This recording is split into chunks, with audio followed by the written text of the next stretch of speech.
Welcome to Cartoonist Kayfabe. My name is Jim Rugg. I'm Ed Piskor.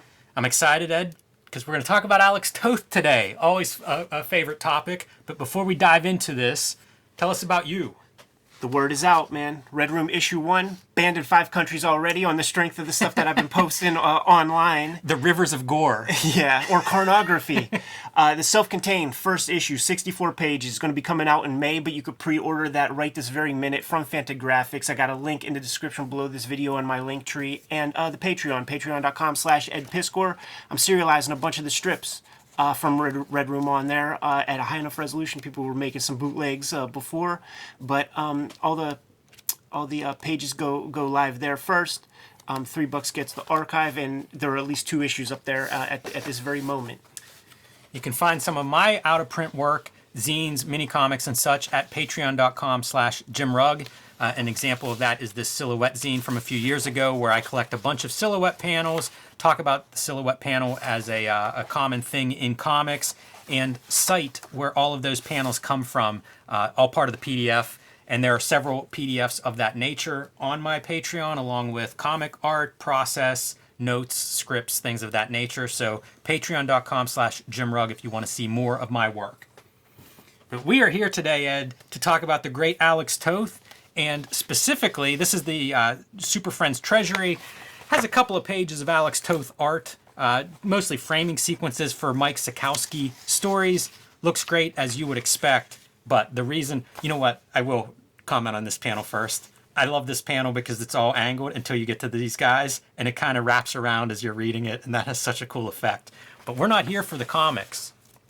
We are here because in the back of this book, there is a feature on how TV cartoons are made. We have a playlist for people watching this who love the process stuff called How to Make More Comics. And it just is, groups together videos that we have made with this kind of information. This is Alex Toth going through the cartoon animation process. This is from the mid-70s, and he had quite a bit of experience working in the animation industry, so the perfect cartoonist to give us a guided trip through this process. We don't have very many Alex Toth comics that he also writes, so we don't exactly know what his kind of like literary voice is in that respect. We know the art more than anything else, but when you read this, you really can tell that he is a very detail-oriented guy. Yeah, we also know he's a sort of cantankerous guy, and you see bits of that in here too. That detail orientation is something that would bring him into conflict with people who he worked with that were maybe not as detail oriented as him. You know what's real interesting? And we'll, as we flip, we'll make note, because another amazing piece of Toth is his lettering ability. Now look here, it's all case, it's all uppercase. Mm-hmm. So like the word as, the word the, it's all uppercase, but it's not going to be on like the subsequent stuff. And that's something that I was just like making note of, because I marvel at his lettering. Like basically, if he puts a pen on a piece of paper, he makes magic, no matter what it is. Yeah. So we go through this process for the animation, and the very first thing is the original idea, which seems kind of obvious. But he credits that as coming from studio president, creative director, or out of rap sessions with producer-writer teams on staff. And it's pretty interesting how this comes together. It's almost like we're just brainstorming of what might be a cartoon series.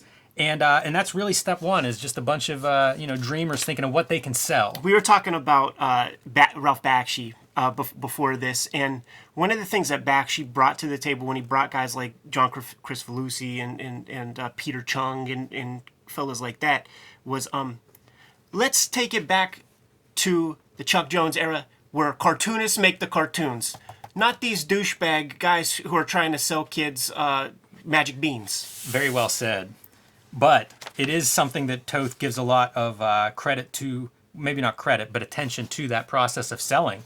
Because it goes from that idea to presentation art. And the purpose of the presentation art, well, it also lists character designs. So idea to character design to presentation art. And the presentation art is what you would take to New York City to try to show and sell to the 3 major television networks.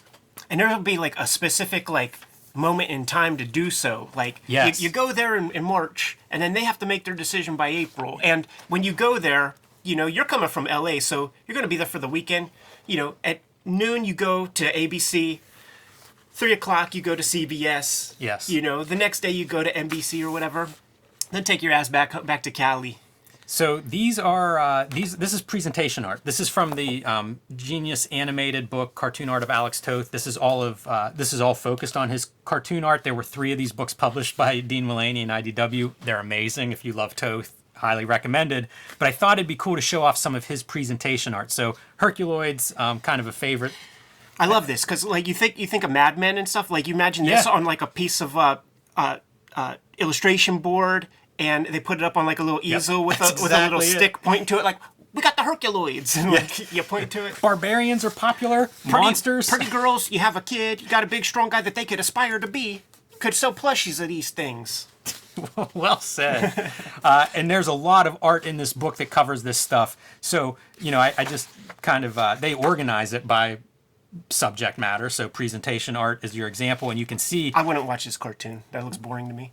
Many of these are not picked up. A lot of the presentation art that's in here, for as he describes it, it's hundreds of presentations, and you get a couple of shows are picked up each season. We've been in that game. We signed NDAs before and designed a lot of shit that'll never see the light of day. Yeah, very true. I thought this one was a really nice piece. So you can see the advantage of having an Alex Toth on staff that can generate a bunch of this stuff. And when you go to show and sell, you're not taking one show. Right. You're taking a big portfolio of them, hoping to land a couple. And I wouldn't watch that one either. But like when they make their choices, they kind of make the right ones a lot, man. Sometimes.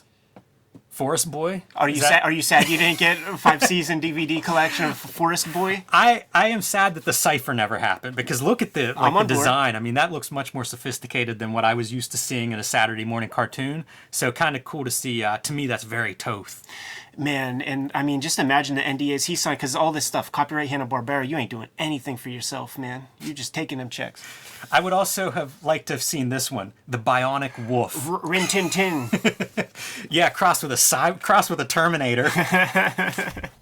So when he says presentation, that's what that stuff looked like. Yeah. As you said, something from Mad Men. You're in front of a boardroom of ad executives and network executives saying, "Yep, that's something we can sell to advertisers." Yeah, that would have been their point of view. Bubblicious would definitely advertise for that.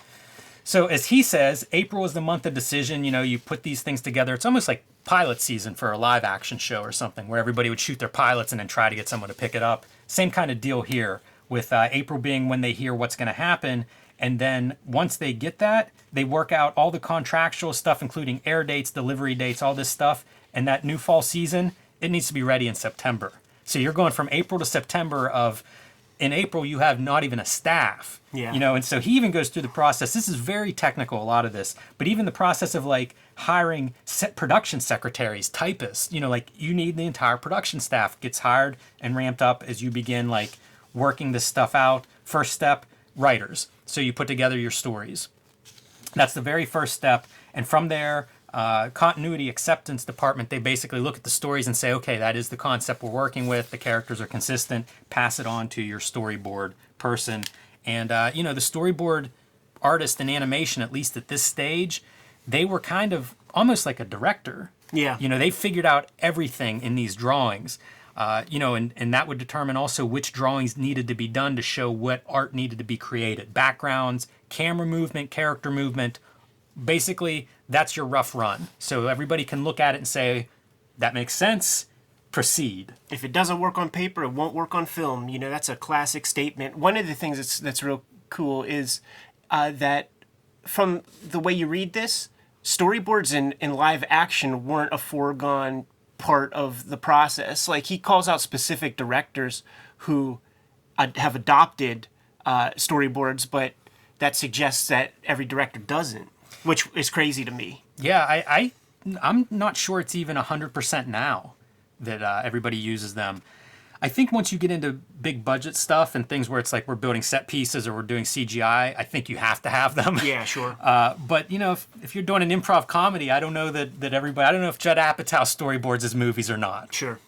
He might. That might be a bad example. I really don't know. But kind of cool to just get the background of how this goes. And then he gets into the very specifics of the kind of information that's on these storyboards and the way they're numbered, so that, an hour program can run well over 100 pages, 6 frames per page format. So you got to be able to make sure you reference this stuff. You're talking to directors, you're talking to layout artists. They make hundreds of sets of these, and they get passed around through a lot of different pieces of the process. So that numbering is weirdly, it's important enough that he emphasizes the numbering system that's used. It's real fun to just like hear about like the fact that, xerography, one, existed at this exact moment, and two, the volume of paper per every freaking show. They talk about high-powered Xeroxes, that also have the technology to 3-hole punch and collate and bind. Yeah. Like I didn't think that stuff existed in the 70s. That shit must have been $50,000 machines or something. You know what? You're getting you're getting one page ahead, Ed, but we're going to get into their Xerox department on the next page. So it's a big production. It is not the way we reproduce things now so easily, like with our at-home devices and stuff. So here, going back to this book, I wanted to show the some examples of storyboards like he describes, but also model sheets, because this is something that would be folded in to the big Xeroxed package of storyboards. Would include model sheets because of the number of artists you're dealing with. This is their reference to keep everybody looking consistent as possibly hundreds of artists get involved. But here's examples of these storyboards. You can see 6 per page, all these different number systems. And if you look, it's like this is 9, 10, 11, 4. Because sometimes they're referencing back to previously used pieces. Gotta save time, man. Exactly. It's all planned out very closely. What's the camera doing? It's zooming in on this drawing. So it's one drawing, but there's camera instruction on that drawing. It was cool, and we'll get there, but he talks about just like how animation is built for projection, meaning enlargement rather than comics where it's about reducing the image, and how an image that's projected on a film screen is like 700 times the size of the drawing. I'm so glad you say it. That's a note that I took too. That's almost inconceivable. It speaks to just the kind of like amazing precision that you see in animation, because these guys know that this stuff is going to be so huge and scrutinize every line. Check out this sequence. So your heroes are running right to left, running off screen. What are they running from? These characters drop down in, and then they run. They join it. Love seeing the motion of the characters, because you see one character who is in that process of dropping into frame, while these other characters, it's showing the illustration of them running in pursuit. When you listen to the Simpsons audio commentaries and they're watching stuff, like they can isolate certain animators sometimes and by like weird little visual tics. And so you'll hear them like, there was John again with those trombone lips. After the storyboards are done and approved, they go back to a script. They're rewritten then. It's almost, Frank Miller rewriting the Elektra Assassin scripts once he saw Bill Sienkiewicz's artwork. And then that is sent off to directors, voice directors, who record your dialogue and everything, start gathering up their sounds for it. Important to have, man, when you need that voice to get some good acting. It's important enough that it's a page and a half of detailed description of what that whole audio recording process involves. Because, of course, from the audio recording, several are made. They're noted which ones are good takes. That's eventually transcribed on the film to show you the seconds of what the sounds are, the mouth sounds that all the characters are making, so that you can line that up perfectly. And there are coded timesheets for that. Check this out, man. Like, once again, you and I, we've done work that is beyond comics or different from comics that we can't really show off that much. But this is one of the animated pieces I did. I did about 3,000-4,000 pieces of art for this. It's the great zine that I want to get a hold of that box and go through, because I've seen that art and it's amazing. So there are 11 different mouth positions that English syllables sort of take on the human face, man. And this would be for every character, different head shapes, different jaw shapes, and we had to do 3 different versions of every character. So this is like a more concerned face, because the mouth shape might even be different than the happy conversation. And what you're saying is, with these different letters and stuff, the animator's going to know like which head to reference, which mouth to reference. You see there's your O sound, for example. Yeah, that's really interesting stuff. It's very cool, but man, it's a massive amount of work. At this point, things are now going back into, well, we mentioned Xerox department. So at this point, you've got your script, you have your audio, and you have your working storyboards. All right, it's time to get those storyboards turned into 24 drawings a second. Bunch of Xeroxes are made, and those Xeroxes are going to go to a variety of people, but mostly layout artists. And so they are the storyboard and the character model sheets are primarily what is part of this package that is sent to the layout department. And layout supervisor passes these around, and it's time to break these images up even further into things like backgrounds, scenes, what is repeated. Toth stresses this, and I think this is part of the economy. When I think of Toth, I think of the simplicity. Like there aren't wasted lines in a Toth drawing.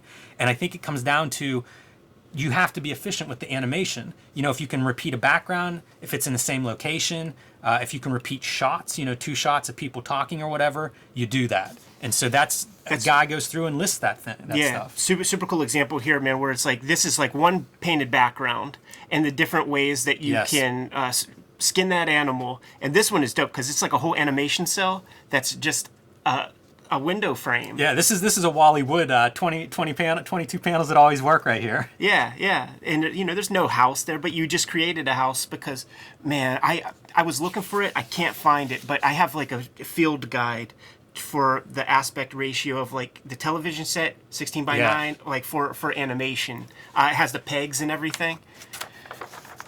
And that's what you're referring to? A version of that. A version of that thing, man. I also have the peg bar. We use the Acme peg bar. And you know what? You could still find the hole puncher. It's been the same price for, the past 20 years at the very least, because that's, how long I've known about this stuff. $900 hole punch. Precision, baby. Wow. It's within like 1,000th of an inch of precision. He talks about it.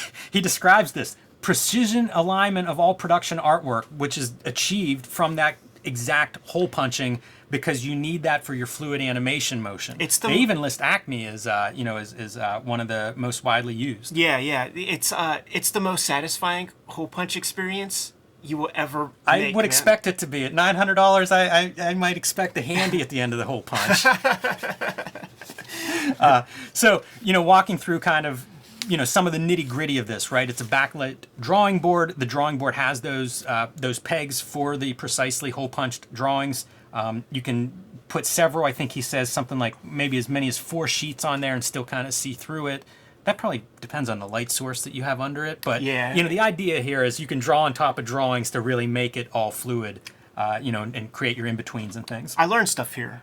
Like, you would see this kind of apparatus, right? Mm-hmm. And it's like, well, what is that, man? And it just spins. It's just a spinning thing so that, you keep it in the peg bar, and you could spin the thing around to, like, get pulling strokes or something. Yeah. I found this really interesting. So this is your guide if you were going to do, a panel that may be reused or whatever. And it's set up so that you just keep the ratio and you could zoom in. Like that becomes a 2-shot if you zoom in, or a close-up if you zoom in even further. Yeah. That's fascinating. I didn't know that. That was something I learned from this, is how, you can really reuse these drawings. Right. Or use them in more than one place. It's fascinating. And he goes through and explains that in much greater detail than I'm doing, but that is the concept. And this is where he talks about that cartoonist, comic book artists draw for reduction, right? We draw bigger and then it's reduced so that the lines are all tightened, the details tightened. They draw for enlargement. And so 10 to 20 times for television, probably much greater now, up to 700 times for theatrical, and it's all drawn on 9x12 prints and then shot down to 35 millimeters, so very, very tiny and blown up. And there's your example of, say, a comic book version where you're rendering all of this stuff to an animated version where it's like, you don't, if you're drawing this 24 times a second, you're not doing that. Yeah. Pretty cool. This is how they would build those different cells. So you would have your background, and then you could have overlays, underlay, underlay, overlay, where Big you're sandwich. Building this stuff up. This could be if you have background elements that are moving at different speeds, or if you have foreground characters, if you have several foreground characters, possibly all on different layers. So kind of neat. And funny to think of Photoshop now does this kind of deal, you know, where you can build on your layers very easily. But I think a lot of that stuff's based on analog historical components. Totally. The way we use it is definitely from real world application. Yeah, and he talks here again about the model sheets and why they're important, and it's because you have different layout artists doing, you know, even the same scene, you may have several hands involved. Right.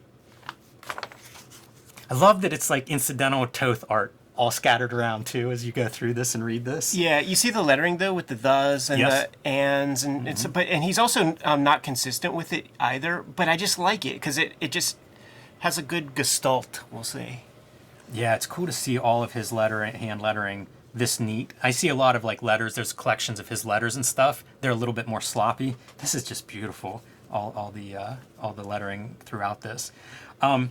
You know, continuing to progress. So, you know, once you have your line art all in order, then it's on to painters. Yeah, this is dope because it's like every animator has that right next to their desk as they're doing their layouts with the audio track of the voice actors, man. So it's like they just keep playing that back and just kind of get into the movements, man. I don't know about you, Jimmy, but I know when I'm drawing certain panels and my characters are emoting, I find my face contorting in certain ways and stuff like that. And if I had an audio track to go along with the things I was drawing, it would definitely inflect upon the pencil lines I'm putting down on paper. He says here, if time and available talent allows, specialist animators are called in for animating scenes of girls, boys, birds, fish, animals. You would hear that. It's funny if you're a specialist of like, I do fish. You would hear that in those conversations on DVD commentaries too, because I mean he's giving you silly examples, but it would be like, say it's an X-Men cartoon or something like that, and you got your people that could draw people walking, but yo, Jimmy could do some dynamics. Like Jimmy could have that fist come to the camera and make it feel real. It's that kind of shit. Yeah, it's pretty cool. He highlights some special effects too, you know, rolling seas, fire, wind, smoke, stuff like that. So it's incredible to me the specialization. You know, again, like it speaks to hundreds of people making an episode of this. Yeah, it's kind of mind-boggling. Here are directors acting out scenes and stuff to figure out timing for animation sequences, which I thought was kind of interesting and is similar to what you were saying about, you know, you find your face contorting in certain ways. It's kind of a similar idea. There's that Miyazaki documentary where he's sitting there, he's writing out his storyboards, and then you see him, the first couple times you see him do it, you don't quite get what he's doing, but what he's drawing the storyboards, and then he's closing his eyes and he's looking at a stopwatch. Yeah. And it's like, what? And then he's writing stuff down. And then if you take a look at like the storyboard books, you could see down to the 10th of a second, they're sort of trying to account for when they're blocking out a whole movie or a whole sequence in a TV show. You know, you got to make them all count. Because not only that, but now you have to account for commercial breaks as well. It's voodoo.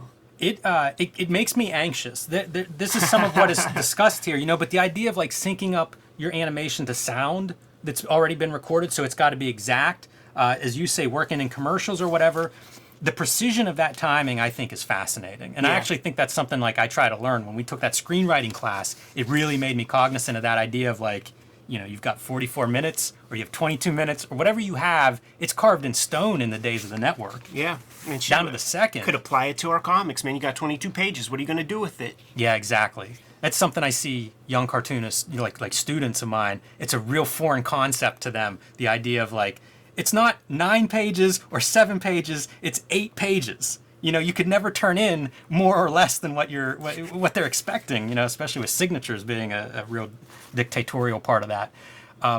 So at this point, everything's kind of in order drawing-wise. Now we're going to the Xerox process again to transfer the line work onto these cells, which are then color-coded. Basically, almost like a colorist guides this stuff, same as the model sheets, and given to the people to paint onto those cells. And we have some examples of those. We do, man, and it's one of the great kind of innovations from that time period, because before that there were inkers who would ink on the plastic, man. But we did a shoot interview, Uncle Ralph Bakshi, man, and in the mail, you know, the next week came a couple animation cells. Yeah. It actually didn't work that way. He was like, I want to send you guys one.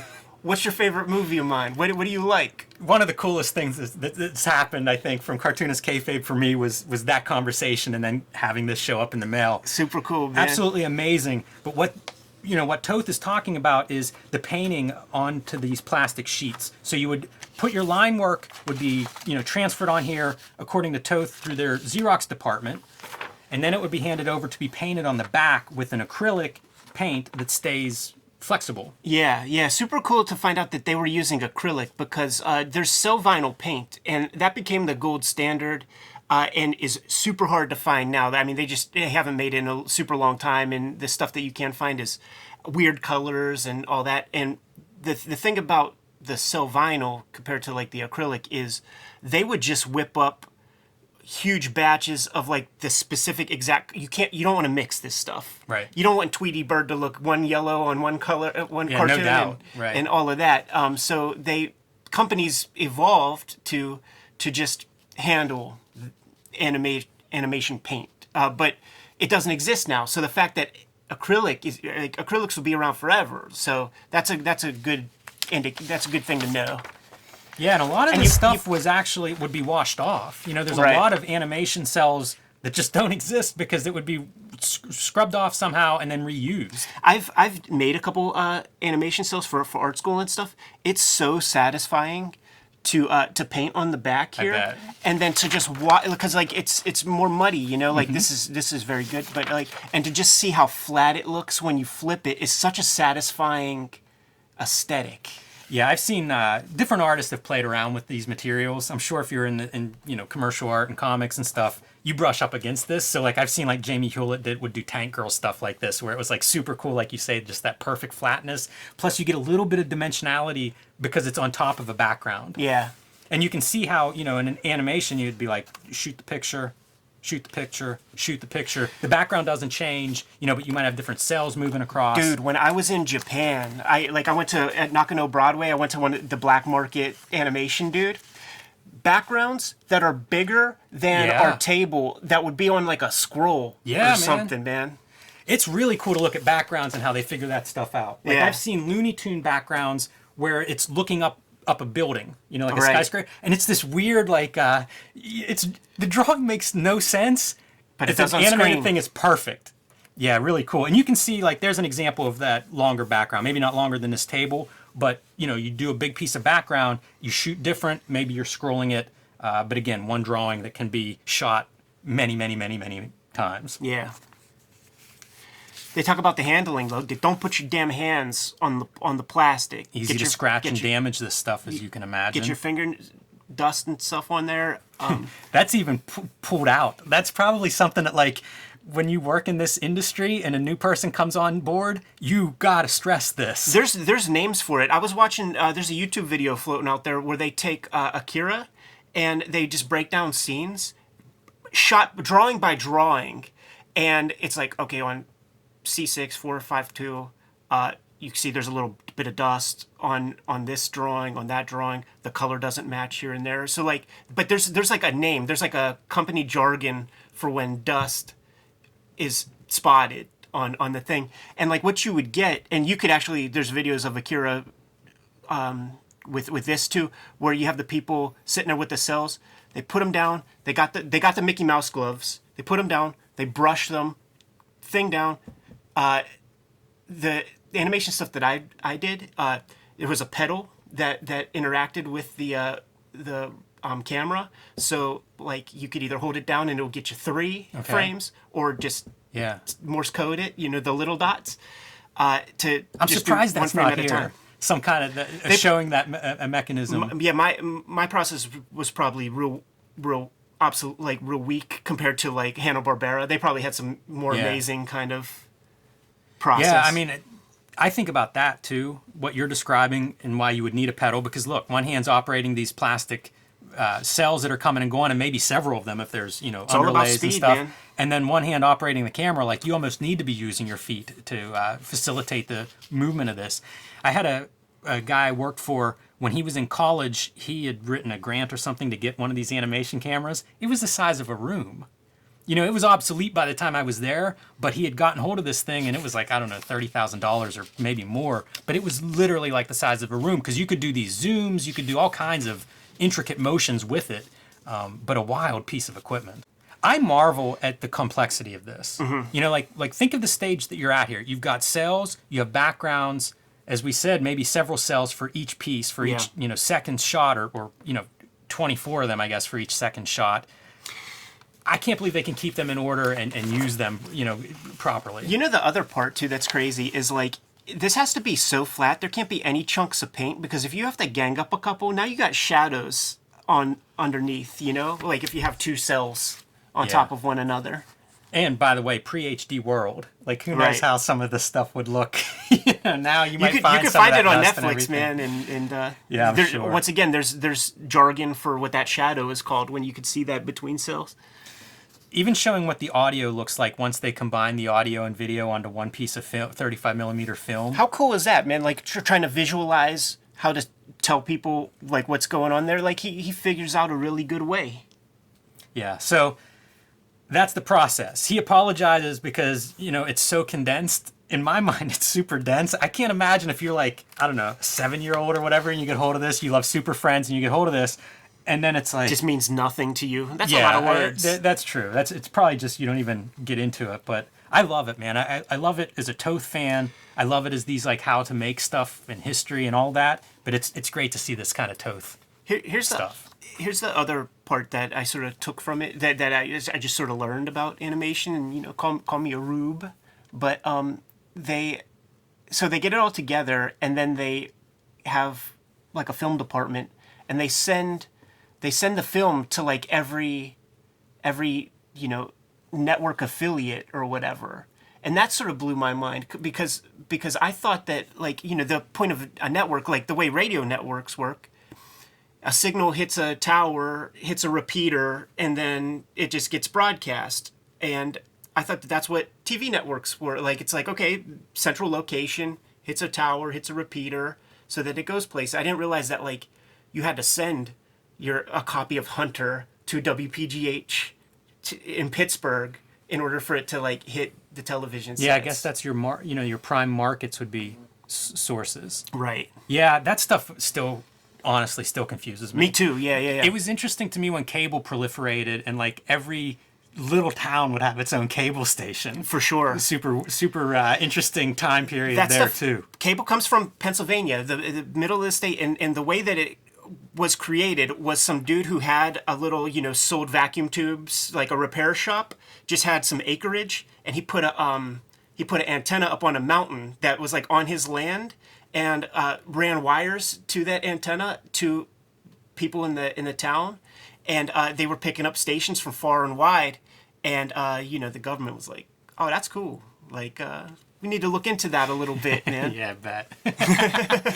And the last page here, it's a Toth autobiography, which is kind of fun because he even says he's a little uncomfortable figuring out how to do this and why would anybody want to read it, but it's kind of cool just to see his background because, man, you talk about traveling through all of this visual art and storytelling. He's kind of done everything. So pretty awesome. So one other thing that's noteworthy, and just scroll through all of it, the graphic design of getting all of this on the damn page is astonishing. Getting the exact amount of words, like this is hand lettered, this is not Photoshop. He's not able to kayfabe the lettering and realign it. The graphic design of these pages is freaking incredible. I can't imagine being able to do something like this. Yeah, I love that you get to see, like, this is what a storyboard looks like, or this is what your time signature looks like. It's a lot of really different things to have in an article, but then also it's all drawn by him. And I would love to see these originals because I bet you it's all on one page. On that TOTH documentary, there's a guy who owns this, and he shows some of the pages. But yeah, just the graphic design of like the word placement and the typography, which is hand lettered. Always keeping your margins steady. You can't take that for granted. People fuck that up a lot. Yeah. It's good, man. It's Very extraordinary. Yeah, absolutely, man. What a weird thing too that it's like in the back of Super Friends. Yeah. Like it's an odd piece, but a great part of comics history. A very fun part for me as a Toth fan. Absolutely, man. What do you say, Jimmy? Get out of here. Kayfabers, like, follow, subscribe to the YouTube channel. Hit the bell. We'll notify you when new vids are available. What you got? Patreon.com/JimRugg. You can find some of my out-of-print zines and mini comics to download there. You can find lots of my art, comic scripts, process stuff, ruminations on comics. Patreon.com/JimRugg. Red Room issue 1 banned in 5 countries already, so you might have to get a mule to hook you up if you're in one of those countries. Link in the description below this video at my link tree, straight from Fantagraphics. You could pre-order the thing. Also have the Patreon, patreon.com/EdPiskor for the early adopters who want a sneak peek right now. You can subscribe to the Cartoonist Kayfabe e-newsletter at the links below this video. You can find Cartoonist Kayfabe t-shirts and merchandise at the links below this video. Give them one more set of marching orders, Jimmy. We're going to be on our way. Make more comics.